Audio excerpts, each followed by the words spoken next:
A esta historia le falta un yo que sí, un qué sé yo.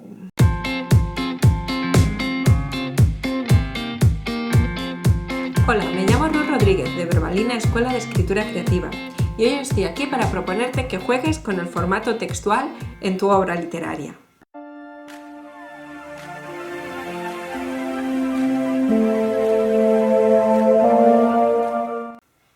Este va a ser el primero de una serie de vídeos en los que quiero ofrecerte diferentes estrategias que pueden hacer que tu novela o relato sean diferentes del resto.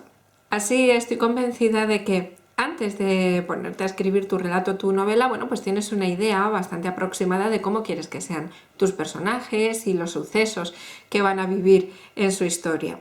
En otras palabras, que has trabajado la trama y la construcción de personajes.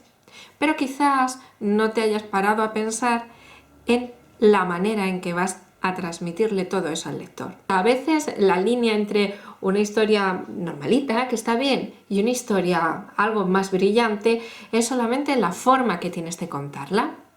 Pues bien, en esta serie de vídeos pretendo ofrecerte unas ideas para hacer que tus historias brillen aún más, ¿no? Y que puedas transmitirle al lector eso exactamente que quieres, decirlo de la forma más efectiva. En ningún caso pretendo que te tomes estas sugerencias como un corsé.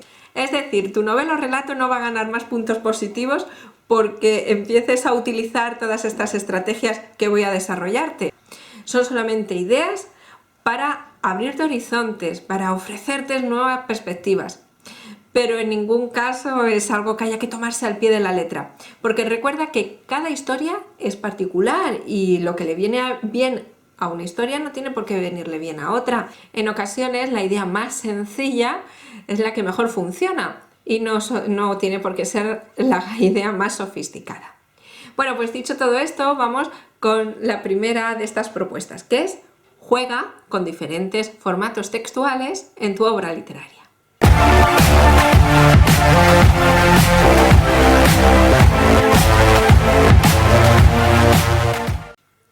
Una de las características de nuestros primeros textos es que solemos adoptar un formato textual, adaptado al tradicional de la prosa literaria. Este formato textual es el que alterna la voz del narrador con algún que otro diálogo, es decir, como están escritos la mayor parte de los libros. Si queremos salir de ese formato textual, quizá lo primero que pensemos es en escribir nuestra obra o parte de ella como si fuera un diario, por ejemplo el diario del protagonista de la historia, o como si fuera una carta, ¿no? O cartas que se intercambian un personaje y otro. El modo epistolar y este formato de diario han sido trabajados bastante en la literatura y por eso, evidentemente, debido a todas las obras que hemos leído con antelación, bueno, pues lo tenemos ahí en mente. Así, si tras nuestros primeros textos en los que utilizamos esa fórmula de narrador y diálogos pensamos en hacer algo distinto, ¿no? En darle una forma diferente a nuestra obra, bueno, lo que antes se nos ocurre es, bueno, pues lo voy a escribir, o al menos una parte de ella, en forma de diálogo o en forma epistolar. Sin embargo, me gustaría que valoraras otras opciones.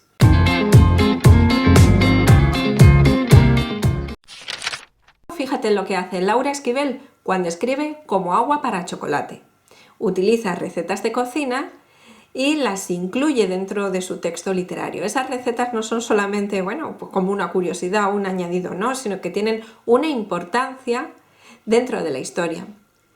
En otras palabras, se está utilizando ese formato textual no literario, que es el de una receta de cocina, con una intencionalidad literaria, es decir, como una herramienta para ayudarse a expresar esa emoción que quiere transmitir al lector.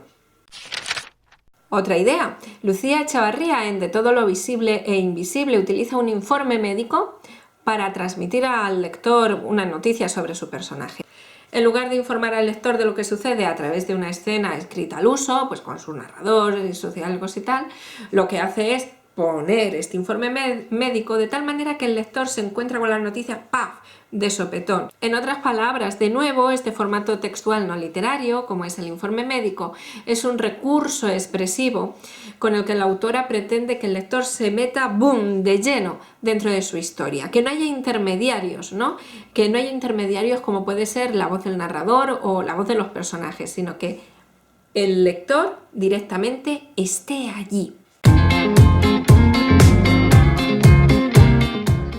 Otras ideas de formatos textuales no literarios que puedes utilizar en tus obras, bueno, pues el WhatsApp, las canciones, los informes policiales, etcétera, etcétera. Y es que cualquier tipo de texto puede funcionar como un recurso expresivo. Fíjate lo que hace María José Barrios en este microrrelato que llama Aviso. El microrrelato tiene forma de una nota de papel escrita y pegada en la puerta de un local comercial, ¿no?, donde se informa a la persona que va a acudir a ese establecimiento de una serie de cosas. Voy a leértelo. Aviso de María José Barrios González. Estimados clientes, he salido un momento a pedir la mano de Rosaura, la hija del sastre. Llevo demasiado tiempo solo. Si acepta, huiremos juntos de la ciudad, nos casaremos en la primera iglesia que encontremos en el camino y tendremos 2 hijos. Al mayor lo llamaremos Anselmo, por mi abuelo. De lo contrario, volveré en 5 minutos. Disculpen las molestias. M. Como ves, María José Barrios aprovecha este formato textual no literario, como es el de un aviso, para contarnos toda una historia de amor o de desamor. No lo tenemos claro porque el final permanece abierto, ¿verdad? No sabemos si Rosaura va a acceder a irse con él y casarse y tener 2 hijos o no, o si le va a dar calabazas, ¿verdad? Bueno, pues como decía, una historia de amor que puede ser como otras muchas. La manera de contarla ha sido diferente y por eso nos resulta más atractiva, más simpática. En este caso, la autora lo que ha hecho ha sido tomar un formato textual no literario, insisto, en este caso un aviso, para transmitirnos esta historia al lector.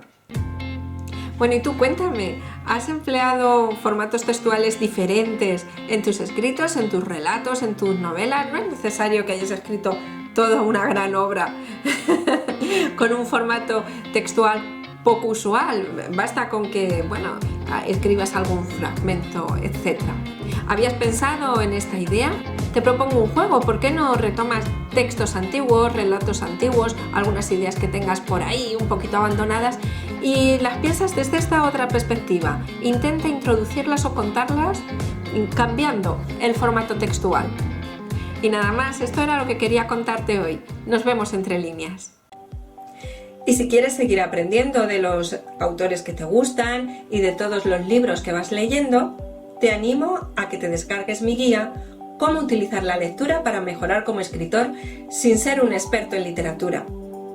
En ella tienes más de 30 páginas que te ayudarán a conseguir de tus lecturas recursos para ponerlos en práctica en tus obras. Además, incluye fichas de lectura que pueden servirte de modelo. Más abajo te dejo el enlace para que te descargues esa guía.